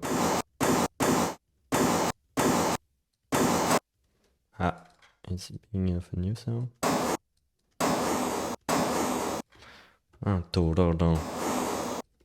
Up. Yeah, I'm at 132, maybe put it to 140.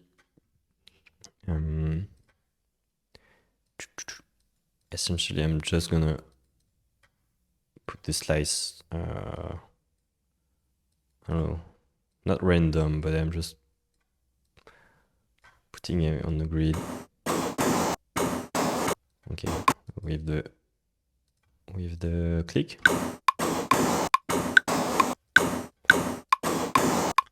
Like this, maybe we can do like Luan is asking if I have a theme for my emission, for my stream. No, I don't have a theme or a plan right now. I'm just doing freestyle and see whatever comes up and see what works and what not. I don't want to plan too much because I would lose spontaneity, and I think I also want to show the process and not necessarily the cool results. I want to prepare too much. I also want people to see where like I struggle and the results that are not cool. I don't know. I don't know if that. Je sais pas si ça répond à ta question, Luan. Tu me diras. I have this like tum tum tum. Here I'm hearing tum tum tum, tum tum tum. Maybe stuff like that. Like tum tum tum, tum tum tum, tum tum tum tum. No no no no no. Up. Tum tum tum, tum tum tum. No. This like that. Tum tum tum, tum tum tum, tum tum tum.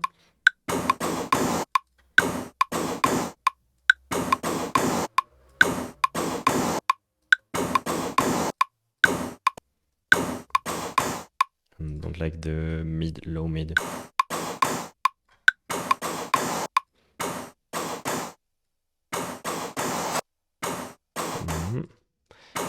Let's stretch that so that the tail goes until the last note, whole note.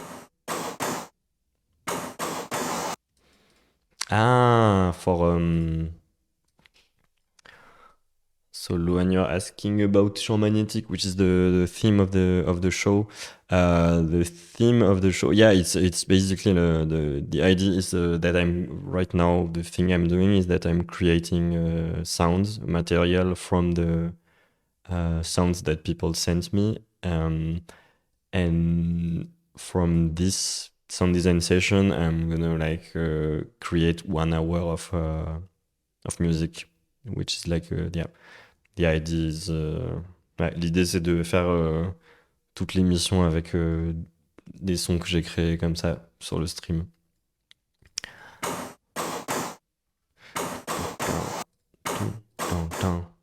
Maybe a variation at the end.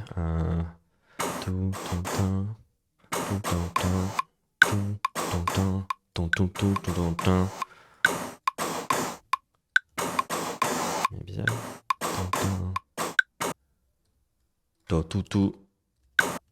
Do. Do tutu. Yeah. Yeah. I often I let the music play and then I don't know, sing in my head or whatever like would seem natural to add.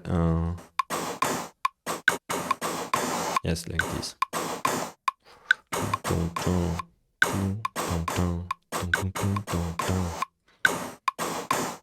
and maybe a little fill at the end.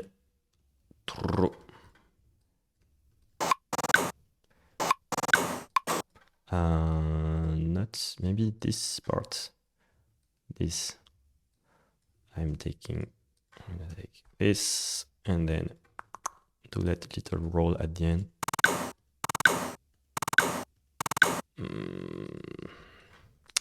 It's too sharp.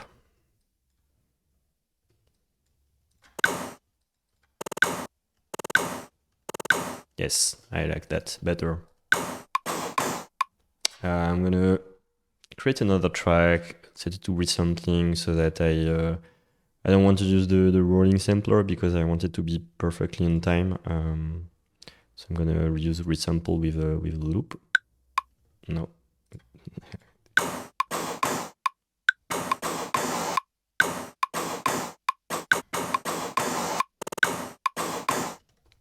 Right, so like this is a perfect loop.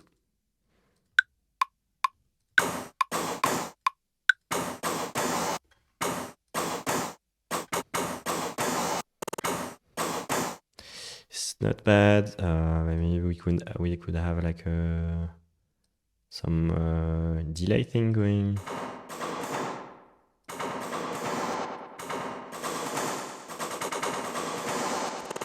I'm gonna do something that I don't do often, that I think I should do more, is to have one track playing the dry version, another track with an effect.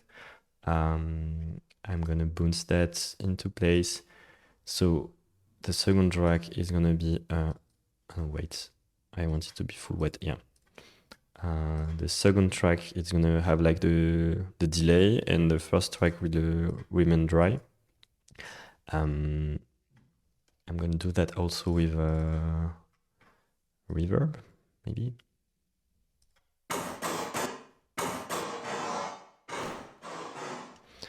Maybe OTT, because we haven't used any OTT yet. Don't know. OTT. Oh yeah, I have like this preset called ETT more neutral. It's just I just modified the OTT preset so that the mid volume is at 10 dB as well, because in the original OTT preset the mids are reduced by 5 dB, which is fine in a lot of cases, but it tends to, when you use too much OTT, classic OTT, it tends to make your sound like focus on the low and high part, and if you stack them, then it tends to destroy your mids. And mids are very hard to regain once they are lost. I feel like I don't know a lot of natural techniques to get back some mid-range information that I have lost, so I tend to prefer to use like to increase the mids a little on the OTT preset.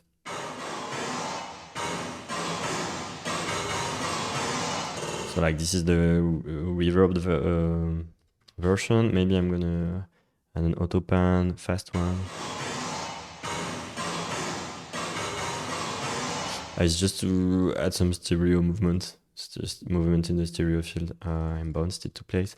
And where I'm going with that is that I really like to, maybe you notice, but I really like to cut in audio files. I feel it's a visual way to do sound design, and it's also easy to see what you're going to hear. That's why also I often bounce the track with the effects, because like this is what we hear is essentially the tail of the reverb. And what I like with the bouncing stuff with audio is that I know that if I want absolutely no reverb here, for example, I could like just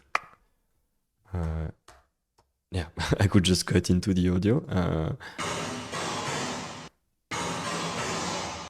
and I know that I won't have any audio. Like I could do it with an automation, but I don't know. I like the visual way, and this way also like I could do stuff like, I don't know. This is the reverb tail.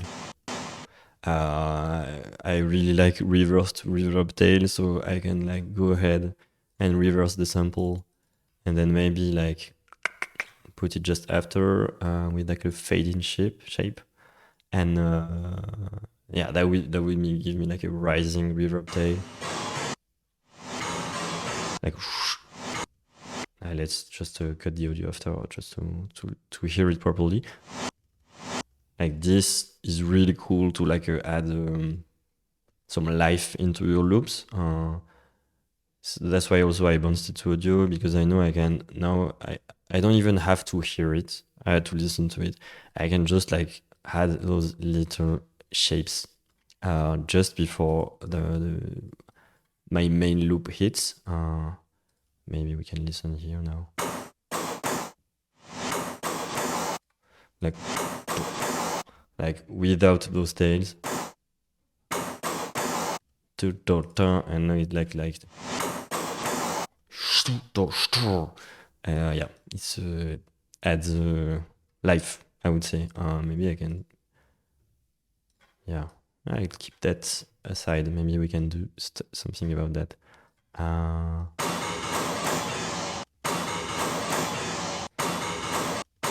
Yeah, I like that. Like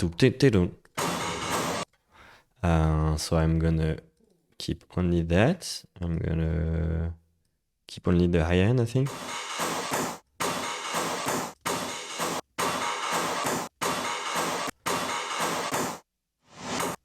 Yeah, I like. Maybe I can repeat it here. No. Here now.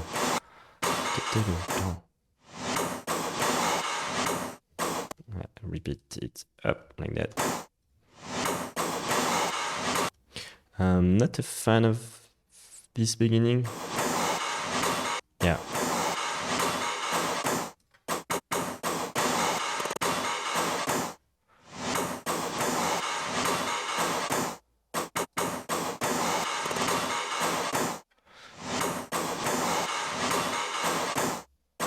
Yeah. And this is what the. I think it's the. It's the echo.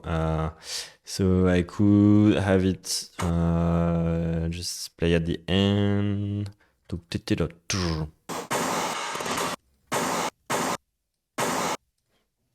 Maybe pitch that up. Yeah, it's nice. I couldn't even consolidate this. Up.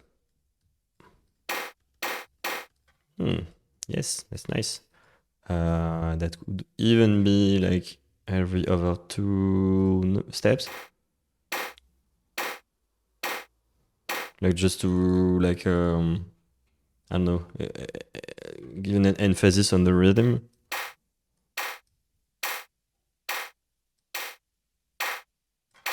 Yeah, if I play everything at the same time, it might be a bit busy, I don't know.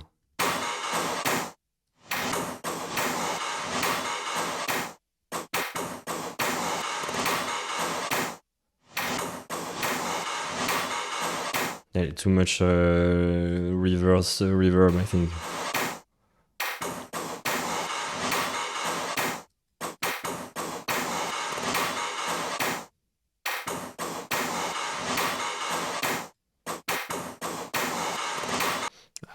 Yeah. I think we want to kick, right? I think I'm gonna stop at 11. So in 7, let's say 10 minutes. For like last 10 minutes, I wanna let's see if I can do like a kick out of. I think Pierre sent me. I think the door of his building. Whoa! Oh shit!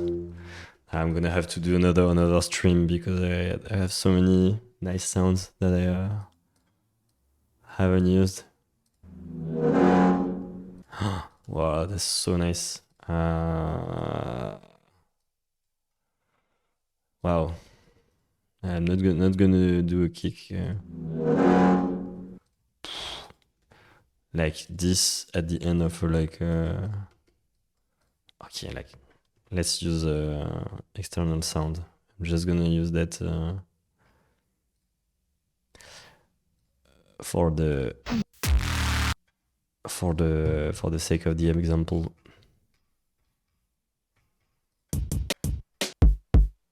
Okay, up.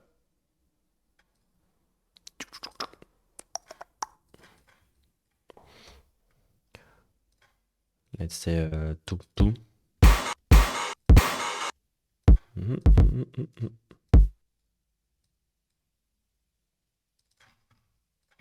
Decrease that.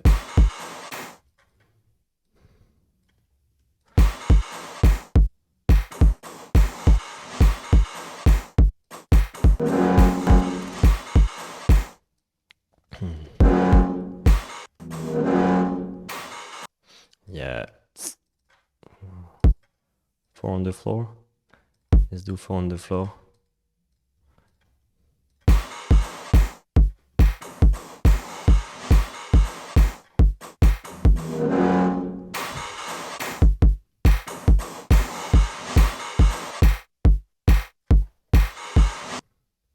Yeah, this is so nice.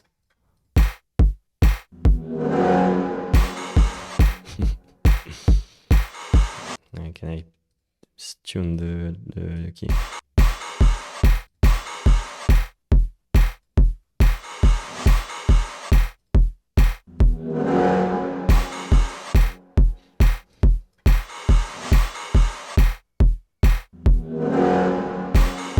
Yeah. So much to do.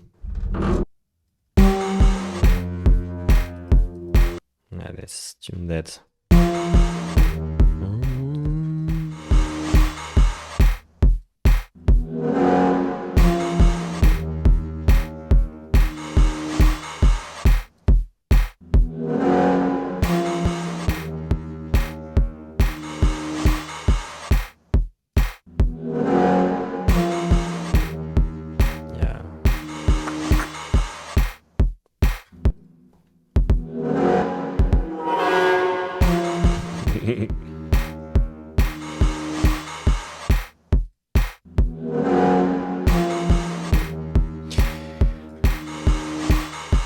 It's cool. It's some potential here, and like maybe because I'm gonna stop soon. Maybe to show why I'm also working like that is that the drone that I've created at the beginning of the stream.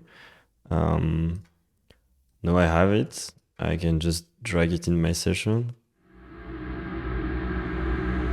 Maybe I can repitch it to the note of the door. Yeah. Right now it's tuned with the door. So this can act now as my break, like as my atmospheric part of my sound, of my track. Okay, maybe at the door again.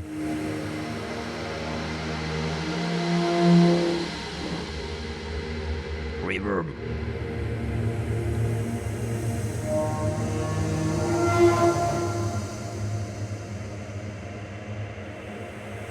Really.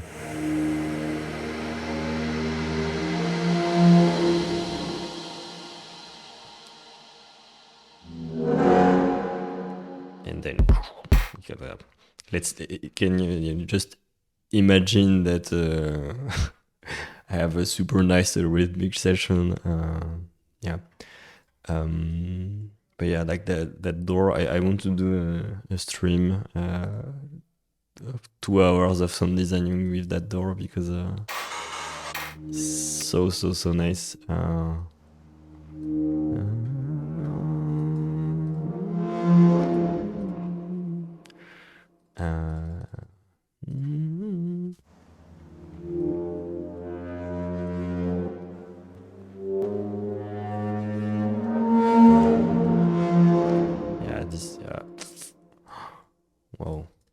Okay, let's just do one more sound with that beautiful door. My belly is crying because I haven't ate enough.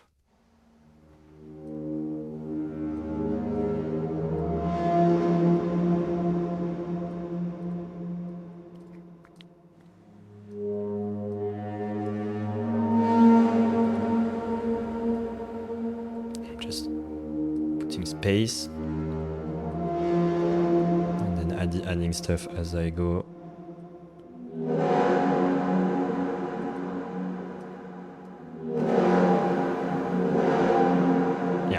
I've retuned it because it was slightly off tune with the rest of the notes of the door.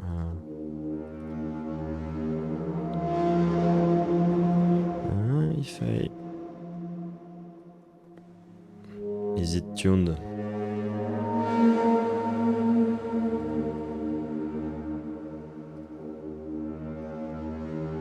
No, it's slightly too high. So I'm gonna take all the samples and reduce them by 35 cents.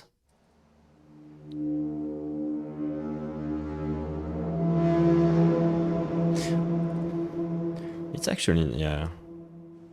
It won't be perfectly in tune because the intervals of the door, that the door they singing a bit of melody, but it's not tuned, so I think it's also part of the charm. Like the interval between the two notes, it's not perfect. So for me, at least, it sounds even more expressive.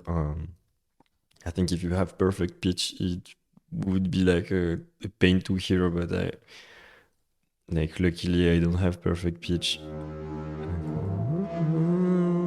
Yeah, like it's like it's complaining. It's like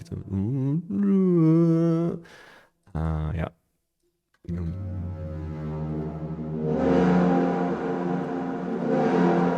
Yeah, I'm just tuning them by ear. Yeah.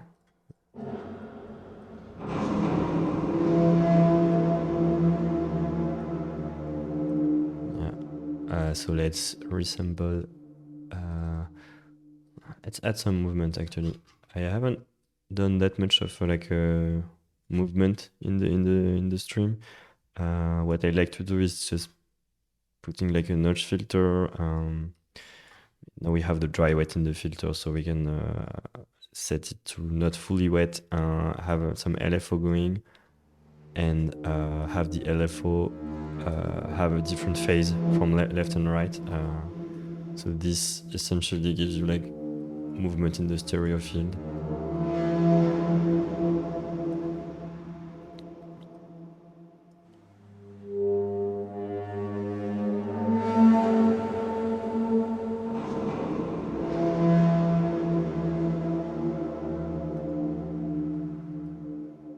Maybe another hit, an octave or bass above.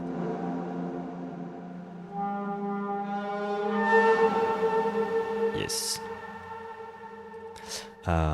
This, and let's add a delay after. Why do I add a delay after the reverb? Is because I'm adding the auto filter after the reverb that is gonna add some movement in the tail, but I don't want to make it too obvious that I have like a filter after the reverb.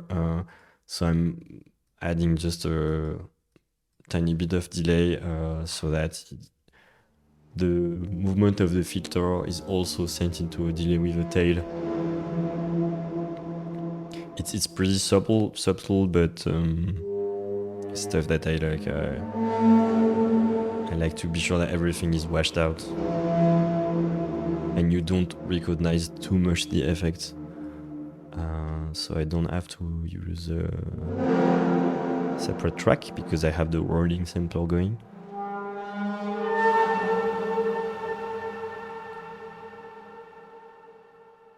Yeah, now I can hear the delay, but it's alright. I can live with that. Up. And yeah, it's on a separate track. So you saw that I just had one little part of the audio that was cool. So I just duplicated it and then put it in different track, just put a different tuning, spaced them from each other, and did a big reverb, and now I have this audio file that I'm gonna be able to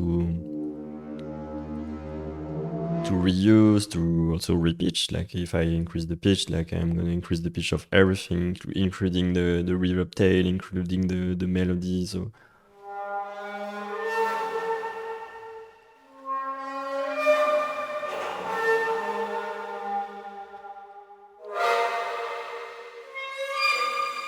and I don't know, maybe what is it, like super pitched up,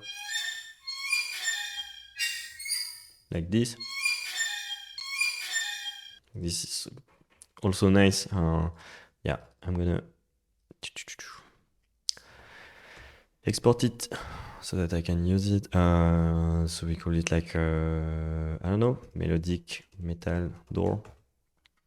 I'm probably gonna go back in the session and edit some of the sounds and bounce them down so that I have more material, because I haven't bounced down so much stuff.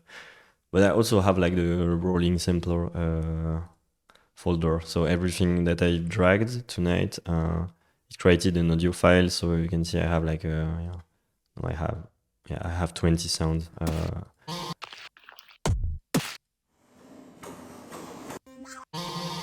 So yeah, I'm probably also gonna pick them. All right, it's gonna be time for me to go to bed. So I'm gonna end that session here. I would like to thank everyone that attended this first ever stream, Twitch stream for myself. I hope you had fun. I hope that you learned some stuff in the process. Of course, I'm really happy to discuss about anything, so feel free to reach to me if you have any questions or suggestions for the next streams, because I think I'm gonna do more streams. I'd like to do maybe once every 2 weeks or one every week, but let's see. So yeah, I hope you saw some stuff that was interesting. Can of course reach me on Instagram or stuff like that. Yeah. Thank you for coming. I've recorded everything, so I'll put it online, probably on the YouTube channel or here on Twitch. So thanks for coming, for stopping by, for interacting, and see you next time. Bye bye.